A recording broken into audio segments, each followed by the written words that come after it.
નમસ્તે મિત્રો, આજના વિડીયોની અંદર આપણે જોઈશું કે તમારું લાઇટ બિલ તમે તમારા મોબાઈલમાંથી ડાઉનલોડ કરી શકો છો અને ધારો તો તમે 2 મિનિટની અંદર તમારા મોબાઈલમાંથી લાઇટ બિલની રકમ પે કરી શકો છો। મિત્રો બહુ જ સરળ છે।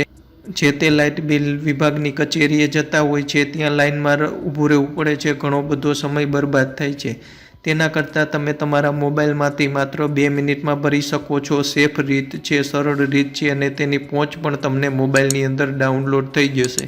આ તમામ વસ્તુ જોઈશે કે લાઇટ બિલ કેવી રીતે જોવું, લાઇટ બિલ કેવી રીતે ડાઉનલોડ કરવું, લાઇટ બિલ કેવી રીતે તમે ભરી શકો અને તેની પહોંચ પણ તમને કેવી રીતે મળે, તેની તમામ વિગત લાઈવ બતાવીશ। તો વિડીયો ખાસ અંત સુધી મિત્રો જોજો। તો મિત્રો ચાલો વિડીયોની શરૂઆત કરી। મિત્રો સૌથી પહેલાં તમારા મોબાઈલમાંથી કોઈ પણ બ્રાઉઝરને ઓપન કરો। બ્રાઉઝરની અંદર અહીંયા ઉપર www.google.com લખી એન્ટર થાઓ। ગૂગલની અંદર હવે જે તે તમારી વીજ કંપની છે એનું નામ લખવાનું છે। દાખલા તરીકે PGVCL, MGVCL, DGVCL કે UGVCL જે ક્ષેત્રમાં આવતા હોય એ લખવાનું છે। PGVCL એટલે પશ્ચિમ ગુજરાત વીજ કંપની લિમિટેડ, મધ્ય ગુજરાત વીજ કંપની લિમિટેડ એટલે MGVCL, દક્ષિણ ગુજરાત વીજ કંપની લિમિટેડ એટલે DGVCL અને ઉત્તર ગુજરાત વીજ કંપની લિમિટેડ એટલે UGVCL। તમે જે વિસ્તારમાં આવતા હોય એ ટાઈપ કરી ટૂંકમાં PGVCL, MGVCL, DGVCL કે UGVCL એટલું ટાઈપ કરી એન્ટર આપો। ત્યારબાદ તમારી સામે આ રીતની પહેલી લિંક આવશે www.pgvcl.com। જો તમે MGVCLમાંથી હોય તો www.mgvcl.com લખેલું આવશે।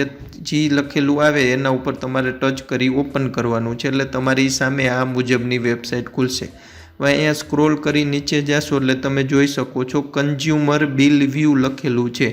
અહીંયા ઓપ્શન છે તમે જોઈ શકો છો કન્ઝ્યુમર બિલ વ્યૂ લખેલું છે, એના ઉપર તમારે ક્લિક કરવાનું છે એટલે તમારી સામે આ મુજબનું ઓપન થશે। હવે અહીંયા કન્ઝ્યુમર નંબર નાખવાનો છે એટલે તમારો ગ્રાહક નંબર નાખવાનો છે।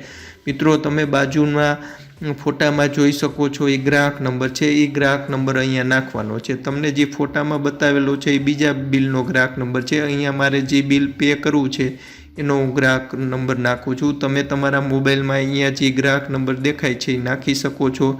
ત્યારબાદ નીચે સર્ચ લખેલું છે એના ઉપર ક્લિક કરો એટલે તમારી સામે તમે જોઈ શકો છો કન્ઝ્યુમર નંબર, નામ આવી જશે, એડ્રેસ આવી જશે, લેટેસ્ટ બિલ જે છે એ આવી જશે, કઈ તારીખનું છે તમે જોઈ શકો છો 31 માર્ચ 2020થી 13 એપ્રિલ સુધીનું છે।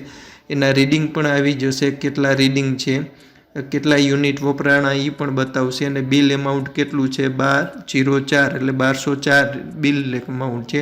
હવે તેને તમે ડાઉનલોડ કરવા માગતા હોય તો ડાઉનલોડ ઈ બિલ લખેલું છે એના ઉપર ક્લિક કરો એટલે તમે જોઈ શકો છો મિત્રો તમારી સામે બિલ દેખાય છે, આ બિલને તમે ડાઉનલોડ કરી શકો છો। ત્યારબાદ બિલ તમારે ડાઉનલોડ થઈ જાય એટલે બેક થઈ બહાર નીકળી જાઓ।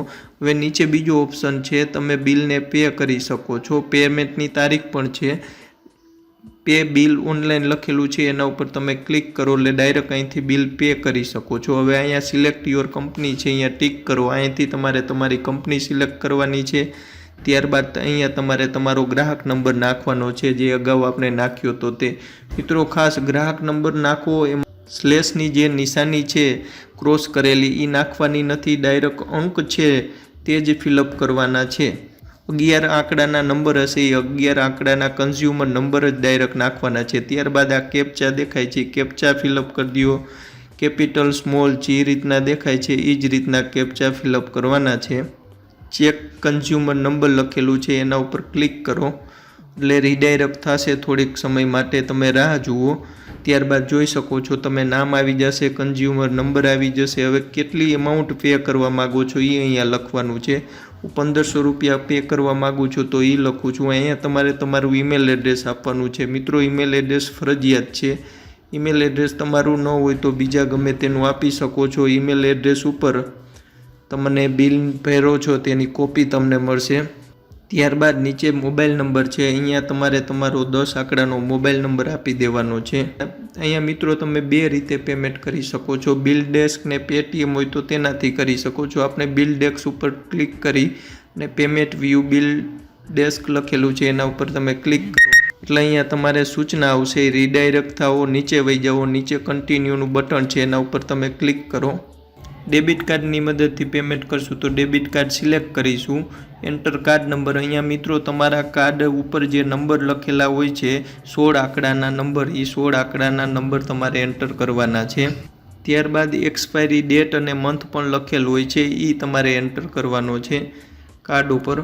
આ બધી વિગત સરળ છે મિત્રો, સરળતાથી તમારા એટીએમ કાર્ડ ઉપર લખેલી જ હોય છે. CVC નંબર છે એ તમે કાર્ડ ફેરવશો એટલે પાછળની સાઈડમાં વ્હાઇટ પટ્ટી હોય છે, એના ઉપર 3 આંકડાના લખેલા હોય છે, એ 3 આંકડાના નંબર તમારે એન્ટર કરવાના છે. ત્યારબાદ કાર્ડ હોલ્ડરનું નામ તમારે જે કાર્ડ ઉપર હોય તો ભલે, નકર તમારા નામનું કાર્ડ હોય તો તમે તમારું નામ એન્ટર કરી શકો છો. ત્યારબાદ નીચે મેક પેમેન્ટ લખેલું છે, એના ઉપર તમારે ક્લિક કરવાનું છે. એટલે ત્યારબાદ તમારા બેંક સાથે જે મોબાઈલ નંબર લિંક કરેલો હશે એના ઉપર OTP આવશે, એ OTP તમારે અહીંયા ફિલઅપ કરી દેવાનો છે. ત્યારબાદ નીચે સબમિટ લખેલું છે, એના ઉપર ક્લિક કરો. એટલે મિત્રો જોઈ શકો છો તો આપણું બિલ ભરાઈ ગયું છે. અહીંયા તમને બિલ પણ શો થાય છે અને નીચે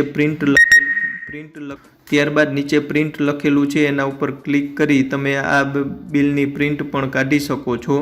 આ રીતનું PDFમાં ખુલી જશે. અહીંથી તમે તમારા મોબાઈલની અંદર આપણે જે રીતે બિલ સેવ કર્યું હતું એ રીતે આ પહોંચને પણ તમે સેવ કરી શકો છો ક્લિક કરીને, ડન ઉપર ક્લિક કરીને. તો આ રીતે સરળતાથી તમે તમારા મોબાઈલમાંથી તમારું બિલ જોઈ શકો છો અને બિલને પે પણ કરી શકો છો. મિત્રો જો આ વિડીયો ગમ્યો હોય તો લાઈક કરો, ચેનલ ઉપર નવા હોય તો સબસ્ક્રાઈબ કરો, વિડીયોને શેર કરો. જય હિન્દ.